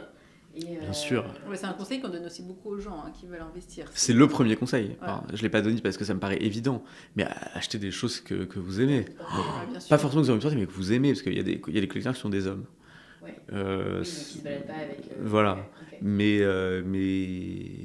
que vous aimez. Ça, c'est le conseil numéro 1, bien sûr. Pour moi, c'était prérequis. Ah bah oui, non, Ouais. mais tu vois, j'avais... Enfin, pour moi, c'est évident aussi, mais je Ouais. collectionne pas de bijoux. Ouais. Enfin, j'aimerais bien, mais c'est pas trop mon... c'est pas bref, je fais autre chose. Je collectionne des enfants, moi, c'est... c'est le même budget, ce stade à Paris. Ouais, c'est ça. Mais ouais, je me disais, en fait, c'est trop dommage, tu vois. Est-ce que tu mets tout ça dans un coffre et tu le vois plus jamais pendant 20 ans et c'est pour la suite? Non, ça me rassure de savoir que c'est porté, tu vois, ça me fait plaisir pour elle. C'est porté. Ah C'est ouais, porté. parti. Donc, elle a pas peur. Hein. Elle peut mettre 2 gros bracelets tank, 150 grammes chacun. Et elle regarde, tu vois, ça c'est Hermès, je l'ai acheté 27 francs du gramme. Pas mal. J'adore. Et est-ce que tu as d'autres stratégies d'investissement dans Oui, alors ça c'est vraiment la stratégie pour des... Ça, c'est la bold. C'est La la... stratégie du connaisseur. Voilà, du connaisseur. Ok. On a une personne qui a investi chez nous, enfin avec nous, au moment de sa sortie en 150 OBTR, donc qui a vendu son entreprise. Ah oui, en 150 OBTR. Exactement. Donc la personne a créé une entreprise Ok. et elle nous a confié, à l'époque c'était 200 000 euros, pour acheter des bijoux qui étaient très proches du poids de l'or. Ok. Donc ça lui permettait d'acheter des bijoux en or et d'avoir un sous-jacent qui garantissait son investissement. Mais c'était des bijoux en or, un peu comme la broche Mauboussin Chaumet dont je t'ai parlé, qui pouvaient se revendre plus cher que le poids, 30, 50%, 80% plus cher que le poids. Et donc lui, il nous déléguait le trading. Ouais. Et derrière, il avait un sous-jacent où il perdait pas de sous. Et ça, il a eu beaucoup de chance, ce type-là, parce qu'il a investi avec nous au moment, juste avant la folie, l'explosion du poids de l'or. Ouais, l'explosion du poids de l'or. Donc il a fait x2,5. Mais le mec est visionnaire. Parce qu'en Ouais, plus, il a eu de la chance, franchement. Il a eu de la chance, mais il fort. pensait en 150 OBTR. Mais OBTR, tu vois, c'est... C'est un type qu'on connaît bien, hein. On l'a un peu aiguillé à le faire, honnêtement. Il n'est pas venu nous chercher, c'est un peu en discutant. Ah oui, mais toi, c'est un peu ta marotte, celui du 150 OBTR. Bah, pas ta marotte. C'est pas marrant, mais ouais, en fait, je me suis vraiment rendu compte qu'il y avait des gens qui avaient besoin d'investir de l'argent et que c'était une nécessité pour eux. C'est-à-dire qu'ils avaient... Pour moi, je suis complètement étranger à ça. Il y a des gens qui en font un métier, hein. Voilà, il y a des gens qui en font un métier. Il y a 2 gens et qui sont contraints et qui sont... Et voilà. Et c'est un peu comme ça que j'en ai parlé. Et puis j'ai beaucoup d'amis qui ont, tu vois, comme toi, qui ont ouvert des startups ou qui ça a super bien fonctionné. Et qui, au moment où ils ont vendu, on se sont dit pourquoi pas essayer là-dedans. C'est un actif un peu original qui sort des clous. On va essayer. Sans être dans un truc aussi risqué que l'entrepreneuriat la première fois, tu te dis... Ouais, t'as peu de risque quand t'investis. Dans le fond, il y a 0 risque. Hein. T'as un sous-jacent qui se porte très bien et qui va continuer à bien se porter. C'est la valeur refuge ultime. Exactement. Et puis il y a un truc aussi intelligent. qui est hyper important, c'est que quand tu revends des bijoux, t'as pas de fiscalité comparé à un lingot d'or par exemple. Ouais, on en parlera après, mais c'est hyper intéressant. C'est hyper intéressant. Ah, ça fait vraiment... en gros, si ton bijou vaut moins de 5 000 euros, c'est 0 fiscalité. Il n'y a pas de fiscalité dessus, donc en fait, c'est quand même plus pratique. Ça, c'est particulier. Puis la dernière personne, c'est quand même... c'est une personne qui a fini par investir dans notre entreprise, qui a une participation minoritaire, 7%, mais qui est une grosse collectionneuse Cartier. Vous avez des actionnaires. Ouais. Nous avons un actionnaire. On a un actionnaire. On n'a pas voulu se diluer, on le fera plus, je crois. Mais Collectionneuse Cartier, trop marrant. collectionneuse Cartier. Très belle collection. Ok. Très jolie collection Cartier. Mais tu peux avoir des trucs sublimes. Ah ouais, exceptionnel. Parce que Merveilleux. le love est magnifique, c'est très simple. Je trouve que c'est des très belles pièces qui durent longtemps dans le temps, mais en fait, si tu regardes vraiment Cartier. Ah bien sûr. Pour nous, le Love, c'est très commercial. Quand on va acheter un bijou Love, ça va être le bijou Love 70, signé par Tipoulot, enfin le type qui l'a dessiné, le bijou. Ça, c'est une valeur de collection. Le Tipoulot. Ouais. Ouais, pas mal. Pas mal. Qui m'a été transmis. Ah ouais, magnifique. Belle pièce. Mais non, mais chez Cartier, ce qu'on recherche, nous, c'est les bijoux 50, 70, 80 qu'on voit peu souvent. Pareil, hein, Ouais, il est plus lourd. Plus lourd, plus large. Et plus épais. Ouais, plus épais. Ça m'a vachement surprise. Mm. Moi, c'est comme ça que je me suis rendu compte que le mien était vraiment vieux. Ouais. Enfin, Ça n'a rien à voir, je crois qu'il fait...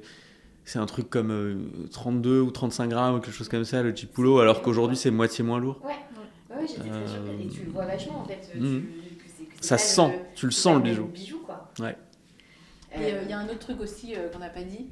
Je pense qu'il est important, c'est qu'en fait, ça fait partie quand même, je pense, des rares investissements dont tu peux profiter. Parce qu'en fait, tu peux les porter. Oui, le vin, tu peux pas parce que tu peux pas le boire. Parce que tu peux... Une fois que tu l'as bu, c'est terminé. Exactement, Fin de l'histoire. Voilà. Les sacs à main aussi.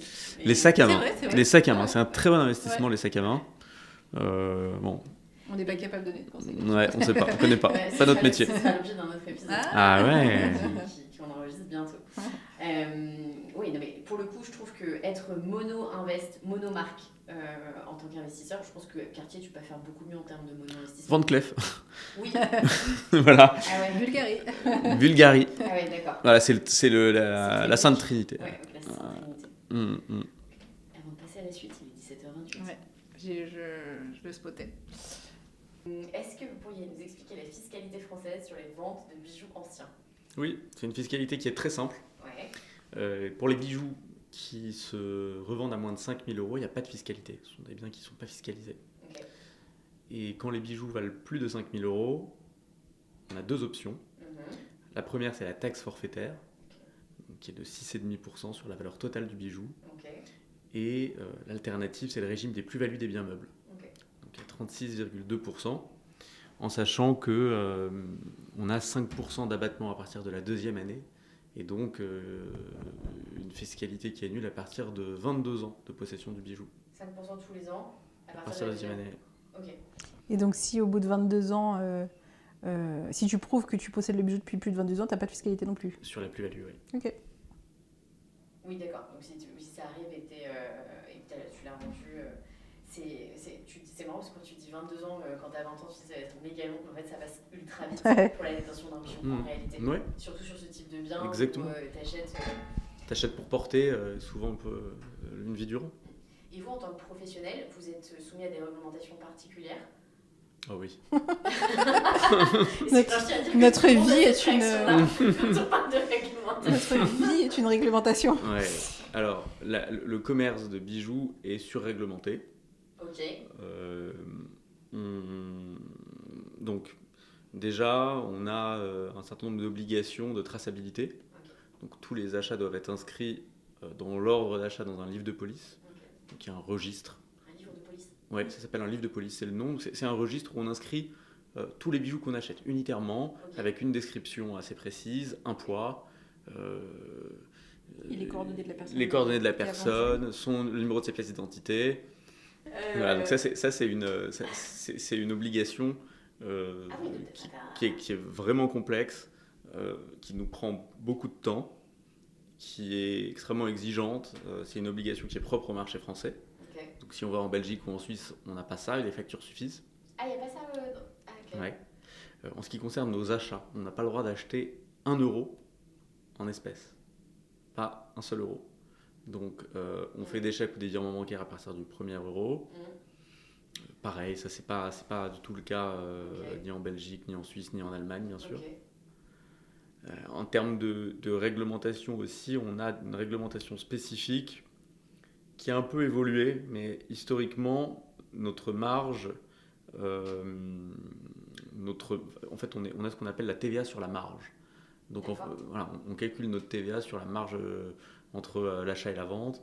Ça a changé le 1er janvier 2025 et on a une TVA simplifiée à 5,5%. Okay. Puis voilà, on a vraiment dans l'esprit de la loi un objectif de traçabilité qui est très fort. Ok, donc j'imagine que ça c'est des sujets qui peuvent jouer à l'achat pour vous. Oui. Si le dossier il n'est pas clean. Alors nous on est rédhibitoire. Donc si on a le moindre doute, on n'achète pas. Ouais. Oui, parce que en fait vous n'avez pas accès à la précédente transaction. On n'a accès absolument rien. La plupart du temps, les gens viennent avec une pièce d'identité, en droit français, possession vos titres. Donc on n'a pas à contester le fait que quelqu'un possède un bijou. Et puis surtout, la personne signe un papier quand même. Et la personne signe un contrat d'achat, évidemment on lui en remet un exemplaire. Okay. Elle a 48 heures. Elle a 48 heures pour se rétracter. C'est bien le seul bien en France où on peut se rétracter 48 heures simplement pour protéger la personne qui vend ses bijoux.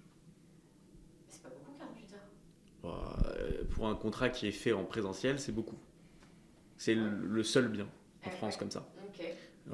Quand on vend par correspondance, on a 15 jours. Oui. Délai de rétractation. La réglementation e-commerce Exactement, peu importe européenne. peu importe le bien en réalité. Exactement. Mais par contre, pour un achat, là, il n'y a pas possibilité de... Enfin, c'est 2 jours. Il faut bien se dire que pour les gens... Alors pour nous, ça ne change pas fondamentalement la donne, mais pour les gens qui achètent de l'or, ça veut dire qu'eux sont obligés de conserver les bijoux pendant 2 jours. Et dans le contexte actuel, ils peuvent se taper un retournement de marché.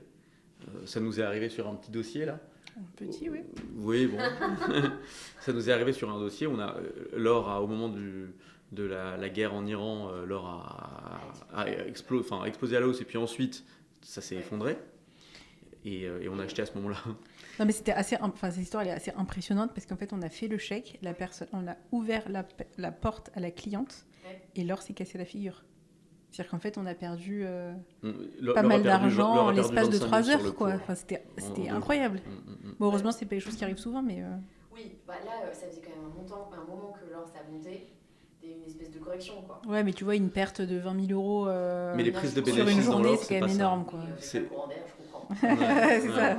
Non, c'est la perte la plus importante de l'histoire de l'or, je crois, ou en tout cas depuis 50 ans ou 52 ans, quelque chose comme ça, qu'il y a eu après l'Iran, la chute en pourcentage. Donc oui, voilà, effectivement, la réglementation parfois a une influence business. Je sais qu'ils ont corrigé ça pour les gens qui font de l'or d'investissement. Donc l'or d'investissement qui est d'ailleurs, on n'en a pas parlé, petite parenthèse, qui est fiscalisé à 11,5%. Donc l'or d'investissement est plus fiscalisé que le bijou. Okay. Et on revient au mouton, donc pour l'or d'investissement, il n'y a pas de délai de rétractation. Vous vendez votre lingot, vous vendez vos 20 francs or, vos louis d'or. En or d'investissement, ok. Exactement, l'or d'investissement, c'est les pièces et les lingots. Oui, on ne parlait pas des actions dans les métaux précieux, des trucs... Ah non, ça, c'est pas du tout. C'est un actif, exactement, fiscalité d'action.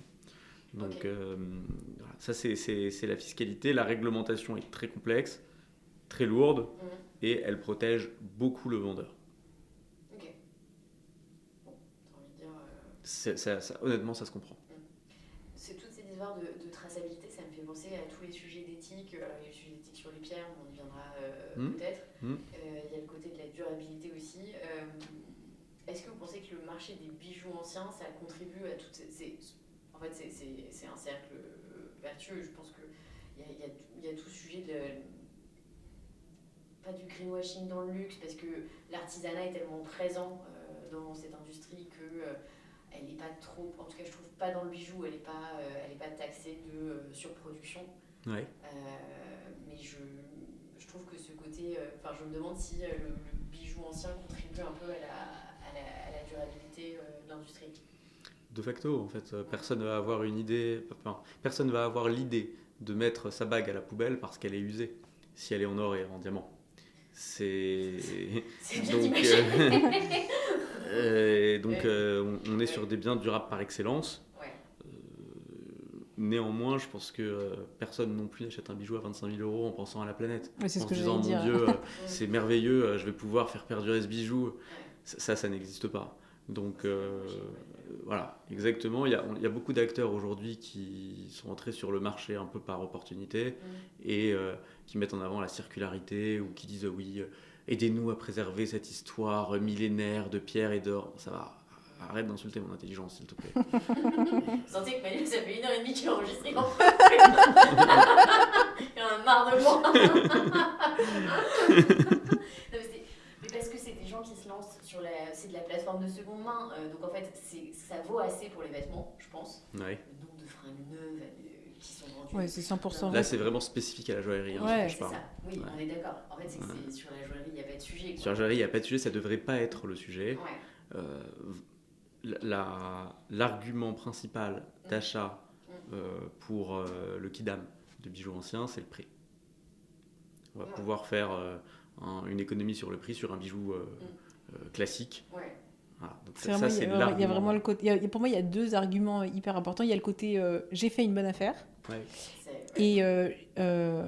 Et j'achète quelque chose d'exceptionnel, quoi. Ah, mais c'est 2 types de clients différents. Ouais. Quand je dis l'argument principal, c'est vraiment pour le mass market qui va acheter un bijou d'occasion, de seconde main. Et là, c'est l'argument prix qui compte. Nous, on n'est pas du tout sur ce type de client ou à la marge. On cherche un bien de collection. Oui. S'il y a un côté investissement, patrimonial, c'est autre chose. Si tu veux faire faire une bonne affaire, le réflexe serait plutôt d'être allé dans les maisons de vente. Ah, pas toujours. Hein. Moins en tout cas. Moins qu'avant. Oui, maintenant j'imagine. Ça s'est vraiment démocratisé. Et je pense qu'on peut faire parfois de meilleures affaires chez un marchand aujourd'hui, hein, qu'en salle des ventes. Okay. On le fait nous-mêmes d'ailleurs. Hein. Voilà, on le fait nous-mêmes. On achète beaucoup aux marchands. Et puis, il n'y a pas très longtemps, il y a quoi, une quinzaine de jours, nous on a acheté un bijou de chez Van Cleef, d'une collection connue. Et en fait, c'est une broche pendentive qui se porte avec des bracelets qui peuvent se transformer et être portés en collier. Ah oui. Ouais. On te l'a montré, je crois, quand tu es venu nous voir. Et en fait, en salle des ventes, ça a fait 19 000 €. Et il y a le même qui est en vente chez un marchand à 16 000 € aujourd'hui. Donc, la salle des ventes, c'est pas toujours le bon plan. Okay. C'est pas toujours le bon plan. Ça peut l'être si on est vigilant, si on fait ça comme on le fait. Ça veut dire que si on a le nez dedans et qu'on lâche rien et qu'on cire les banderoles. Mais si on cherche la pièce que tout le monde cherche, on ne fera pas d'affaires en salle. Okay. Intéressant. Sur la partie origine des pierres, empreinte carbone, il y a plein de sujets sur les diamants. Est-ce que vous avez des réponses toutes faites? Est-ce que vous travaillez Alors nous, l'origine des pierres, c'est un sujet qui est un peu loin de nous, dans le sens où on achète des pierres qui sont sorties de terre souvent il y a plusieurs décennies, voire plusieurs siècles. Donc, c'est pas trop un sujet. C'est pas trop un sujet chez nous. Ça vient pas... Mais là encore, pour rentrer un peu dans le sujet, si on a envie de savoir de quoi on parle, le diamant, il n'y a pas vraiment d'exploitation. Alors, il y a une problématique environnementale claire parce qu'il faut beaucoup d'eau pour sortir un diamant, mais on n'exploite pas d'être humain pour le diamant. Parce que les filons sont assez clairs, il y a le processus de Kimberley qui a défini les choses.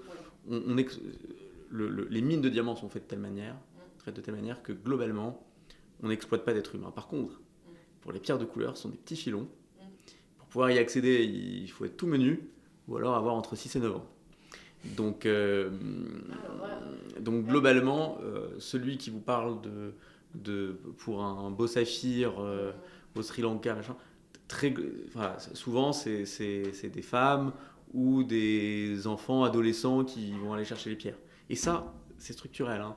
Si on n'a pas des gisements qui sont alluvionnaires, donc on va chercher dans les rivières, ce qui n'existe plus aujourd'hui parce que, à la marge, il faut aller dans les mines et dans les filons. Et là, pour s'y faufiler, pour les corindons, donc saphir, rubis, il vaut mieux être fin.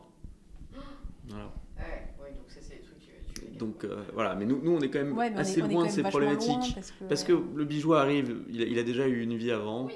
L'or a déjà été extrait, il n'y a pas besoin d'eau. On a vraiment intrinsèquement un processus qui est très respectueux de l'environnement. Oui, j'imagine que c'est pas, tu te poses pas trop la question, quoi. Oui, et puis on travaille dans un circuit qui est assez court. On est dans le 3e qui est historiquement avec le 9e, le quartier de la joaillerie. Donc on a nos ateliers qui sont pas loin. On fait tout à pied. Ouais. Et nos clients, par contre, sont partout dans le monde. Oui. Mais en tout cas, je veux dire que l'industrie du bijou ancien, vintage et de collection est... la France, Paris, le quartier. Voilà, structurellement, c'est un marché propre et c'est un marché qui est très localisé ici. Incroyable. On a fait un énorme tour là, du marché. Si on doit passer aux conseils très pratiques pour les gens qui nous écoutent, je vais vous poser une petite série de questions. Si on veut vendre un bijou, on veut vendre l'alliance ou le bague de fiançailles de sa grand-mère, est-ce que vous avez des conseils pour préparer la bague avant le rendez-vous? Parce qu'Eva aime les bijoux propres. Déguiser la mariée. Tu dis ça, mais il n'y a pas longtemps, il s'est énervé tellement une bague était sale. Tu te rappelles? Ouais, en fait, il faut pas... Alors, ça m'arrive très rarement. Mais par là, je voyais pas la bague. Donc, il fallait que je fasse l'expertise de crasse. Donc c'était compliqué, quoi. J'ai dû lui dire calme-toi. Non, mais et puis la personne en face, je pense qu'elle était complètement écœurée par ce qu'elle avait en main. Et je peux le comprendre, mais du coup, moi aussi. Parce que moi, c'était pas ma grand-mère. Donc c'est compliqué. Voilà, c'était pas simple. Avec la loupe x10. Avec la loupe x10, on peut voir les bactéries. Parfois, non, on n'en est pas là, mais bon. Non, il faut simplement. Alors, il faut surtout ne pas faire de restauration. Voilà, si on a un conseil à donner, ne faites pas restaurer un bijou en pensant que vous allez le vendre plus cher. Erreur. Ok. D'abord parce que chaque antiquaire restaure comme il le pense. Il y a des gens qui préfèrent conserver la patine, Ouais. d'autres qui veulent avoir des bijoux qui brillent bien, qu'en fonction de l'endroit où vous achetez, c'est important. Donc, vraiment, ne faites rien, n'allez surtout pas polir. C'est tel qu'il est. Mm. Et ensuite, la personne en face en fera ce qu'elle veut et ce sera sa responsabilité. Ok. Mais pas de restauration sur un bijou. Et puis, je pense que c'est toujours plus agréable pour quelqu'un qui expertise un bijou d'avoir un bijou propre. Donc, Ouais, et puis, il y a- de l'eau chaude. Par exemple aussi, quand tu as par exemple une pierre un peu importante, surtout un diamant, quand tu le regardes propre, tu lui attribues souvent une meilleure couleur que quand tu le vois sale, Ouais. assez logiquement. Et donc Oui, aussi, c'est-à-dire qu'on n'est pas obligé de prendre de précautions si on a un truc qui est Exactement. complètement encrassé, qu'il va falloir. Voilà. Je m'étonne. Bon, après, pour une pierre, quand on a une pierre qui est importante, souvent on fait dessertir. Oui, c'est ce que. De Mais- toute façon, il y a le certificat, Ouais. mais je veux dire, même par exemple, quand tu as un bijou avec des petits diamants, c'est quand même c'est plus simple pour nous d'attribuer une valeur juste à un bijou qui est propre qu'à un bijou qui est sale avec des pierres qui ont l'air grises, quoi. C'est simple, hein, c'est comme n'importe quel bien. Hein. C'est comme n'importe quel bien. Ah bah, T'arrives avec un truc dégoûtant, Non, tu mets pas toutes les chances de ton côté. Quand on regarde le Bon Coin et les annonces, t'as, mais pourquoi ont-ils fait ces photos Ouais, pourquoi on ça s'est pas dit qu'on allait ranger la chambre avant. Non, mais c'est ça. C'est bête et méchant. Ok. Donc tu nettoies, tu prends ta brosse à dents, de l'eau chaude, du pec citron et tu frottes. Après le dentifrice. On le fait au pec, il y a mais- des écoles, mais l'antifrice c'est plus une idée de polissage d'ailleurs, c'est pour enlever les petites rayures, mais ne faites pas ça. Juste du pec citron, on enlève le gras parce que le diamant attire naturellement le gras Ok. et ça fera parfaitement l'affaire. Ok. Rien de plus. Donc là, on a passé au-delà de la propreté. Ah oui, Est-ce qu'il y a ouais. des documents? C'est quoi le Ouais. truc qu'il faut conserver? Effectivement, ouais, mais tout de suite donné. Alors, les documents, si c'est toujours plus confortable d'avoir un certificat avec le poids de la pierre, sa qualité, ça nous permet de gagner du temps. Pour les bijoux signés, évidemment, il faut conserver les certificats, les écrins, ça fait partie de la valeur du bijou. Ok. Moi, je conseille de toute façon, quand on achète un bijou, de scanner, de mettre ça sur un drive, ne serait-ce que pour des problématiques assurantielles. Ouais. Si vous faites voler, personne vous demandera. Enfin voilà, il y a une preuve. Nous, on travaille beaucoup avec les assurances. Moi, je fais pas mal d'expertise pour les assurances. Ok. Avant, après. C'est vrai que quand on me présente une facture d'achat, je peux pas. On peut rien opposer à ça. Oui. Ok. Donc voilà, quand on achète un bijou, on scanne, on met dans un drive, on Ok. oublie. Et si il arrive un malheur, on saura s'en souvenir. Ok. Ok. Ouais, en fait, tu gardes, comme tout, en fait, il faudrait tout garder, quoi. Tout, oui, on n'est pas obligé de garder les papiers, mais voilà, on scanne et on met quelque part et on sait que c'est là. T'assures à partir de quel prix un bijou? T'assures à partir de quel prix un bijou, ça dépend de ta multirisque habitation. D'accord. Okay, donc il faut voir avec l'assurance que tu as. Normalement, il y a une partie objet précieux dans ta multirisque habitation qui n'est pas très haute et qu'il faut élever si jamais tu as un bijou qui vaut plus cher. Tu vois, tu vas augmenter ça va augmenter ta prime sensiblement, mais t'es tranquille. Ok. Ça, à mon avis. Il y a une question qui est importante, c'est comment reconnaître un bon expert, ou en tout cas un mec qui connaît Ouais. à peu près son travail. Ce sera pas que pour nous, mais je pense que c'est très important pour les gens. Vas-y, raconte. Alors, la manière de reconnaître quelqu'un qui connaît le bijou, comme ça, rapidement, Ouais. sans chercher plus loin. Ouais. Tu sais pas s'il est bon ou très bon, ou machin, mais juste qu'il connaît un petit peu, c'est la manière dont il va aborder le bijou. Ok. Donc, un type qui te présente un bijou, globalement, si c'est un marchand d'or et qui fait de l'épicerie, il va prendre le bijou et il va avoir deux réflexes. Ou alors il pose sur la balance pour savoir quel est son gain potentiel si c'est du 18 carats, ou il va carrément commencer à gratter sur la pierre de touche pour essayer de connaître la teneur en or de ton bijou et faire son tri. Ça, c'est un réflexe d'épicier. Ouais. Okay, un antiquaire, Ouais. quelqu'un qui connaît le bijou, il commencera par sa loupe. Il va prendre le bijou, il va chercher les poinçons, Ok. il va chercher éventuellement une signature si le bijou est pas mal. Ok.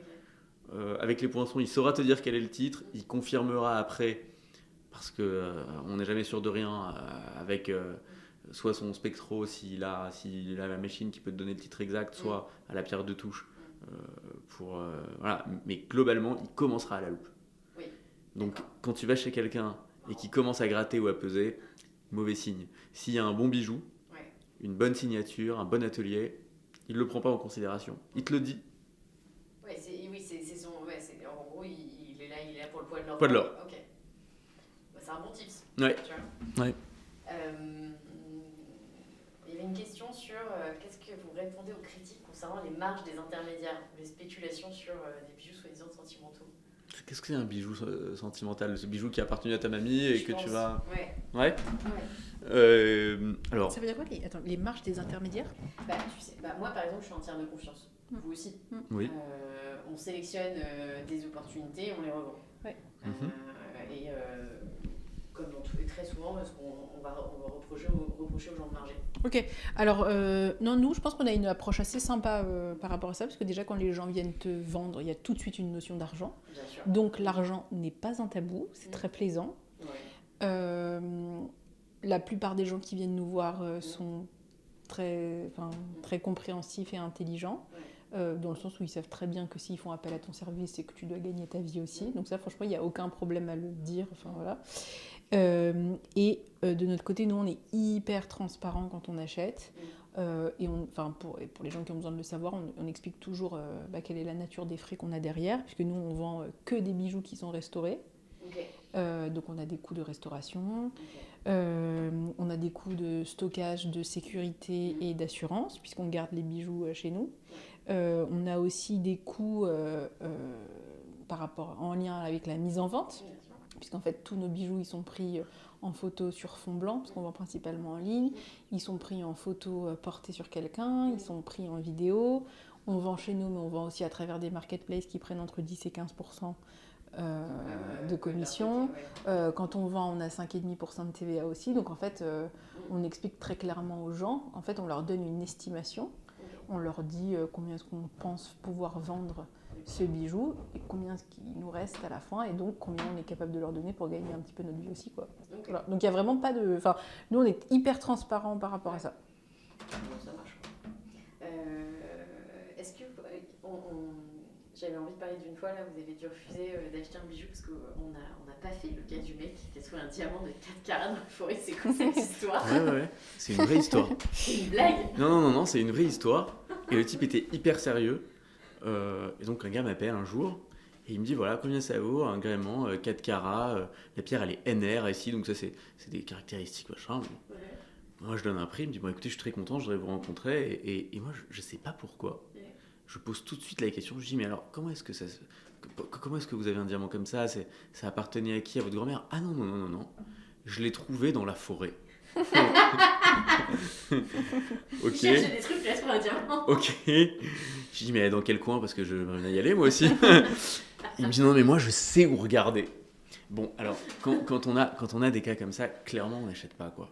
En fait je sais pas à quel moment le type a eu cette idée de me dire qu'il avait trouvé un diamant de 4 carats dans la forêt. Il aurait plus pu dire c'est à ma grand-mère, quoi. Il aurait à la limite Cherchez d'autres idées. Voilà, trouve une meilleure idée que le diamant de 4 carats dans la forêt. Okay. Et tout se passera mieux pour toi. Voilà. Les histoires, encore une fois, c'est un peu la même chose que la personne qui nous amène le faux love made in China. Ouais. C'est pas la peine, c'est inutile. On va le voir.